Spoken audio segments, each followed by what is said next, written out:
Hello everyone, this is Zach again with another lecture. Today I'm just going to be talking about Aji. In case you don't know what Aji is, it's just a weakness or a certain potential that's in a certain type of shape or something. So let's say we took this. There's potential or weakness at Q14 for a cut. So that's just an example of Aji. So I want to talk to you about when you use Aji and what time you should use Aji and how you should use it. Aji is really an advanced concept that you can't always really tell when to use it and when not to. But I'll just give you a few tips right now that are simple to remember and simple to understand. So if you just take this basic Josuke right here, a move you might see sometimes is black making this move because obviously it's Sente or white gets cut off. But you always have to think of the other possibilities you have. So here is black. He should not make his move at first, but here is black. If he made these two moves, he can capture this stone.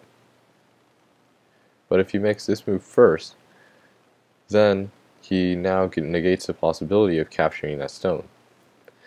So there's Aji of this cut here, yes, but you don't always want to use your Aji right away, because there might be different things you want to do. Maybe you want to capture that stone, or maybe you want to get a certain amount of influence towards the center like this. But it really matters on what you want to do. In this case, since the board is completely empty and black doesn't have any stones on the upper side, one thing he should just leave alone and do this as an endgame. Because if you do anything else, if you do this or you do this, then that stone can escape, and the Aji that was there that you could capture it is now gone. Because in the endgame, this could be Sente, and this could be the deciding move. So if you make this move, you get rid of that possibility. So you always want to think about when you want to use your Aji and when you don't.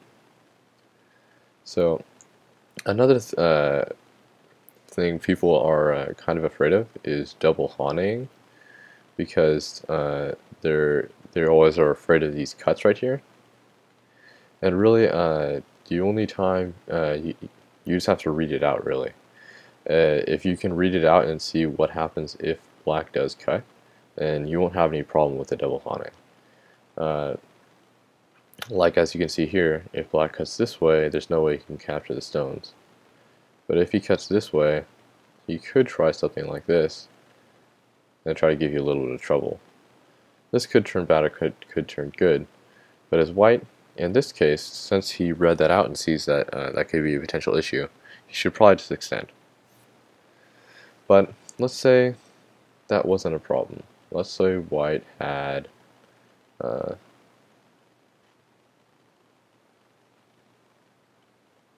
say white had some stones around like this. Then he won't have to worry about this cut anymore at R13. So now as black, what do you do? Well, it might be tempting to do this. Because now look, you just force white to make Q12. And of course you have to come back and guard yourself. But if you look, if black just does this double Hane, white has a double Atari at R13.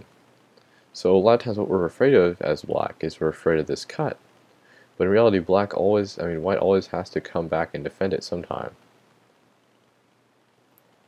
So there really isn't much difference between cutting like this and just double Haneing. In most cases, that is. In this case, because black, if white tried to do something like this also, it seems like white could do this. This is actually another thing we're many times afraid of, but most cases he can't because there's always this double Atari here. If white already had a stone to S14 or something, then of course that'd be another case. But like I said again, we're always afraid of the double Hane because it leaves this Aji of the cut behind. But we just have to read it out and see if it's the right move for that case or not. And most of the time it is better than cutting. Because like I said before, when you cut and put a stone there, you might not want that, you might not want that stone at Q15 there later. Later, and you might not want black stone at q15. Later, you might want to cut at, if you haunted. Later, you might want to peep here first, and try to cut into q15. And if he already has a stone at q15, then this won't be a threat anymore. So you always have to think about how you want to use your Aji and whether or not you should use it right now or use it later. And always think of the consequences of using it. So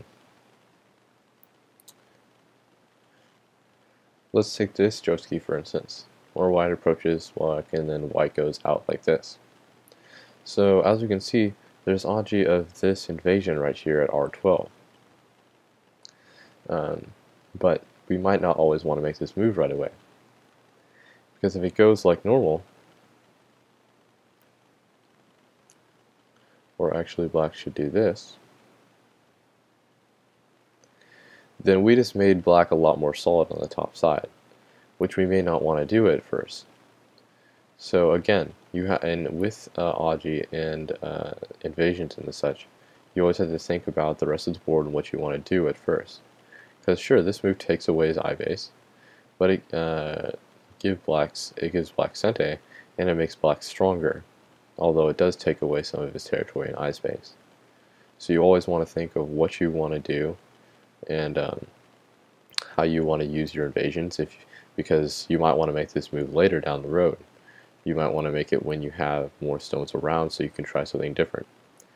So you never want to use your Aji right away, because in reality that weakness will always be there unless white defends it. And if he does defend it, he's going to have to defend it in Gote. He's going to have to make some move out here, and then black will get another move on the board. So don't worry about running in and trying to use up all your Aji, because it's going to take white another move to defend it, and while he's doing that, you're going to get another move on the board to make up for that weakness he tried to defend. So when there's Aji on the board, when there's cuts and stuff, always read it out and make sure that if it's necessary at the time, do it. If it's not necessary, it's generally best to leave it.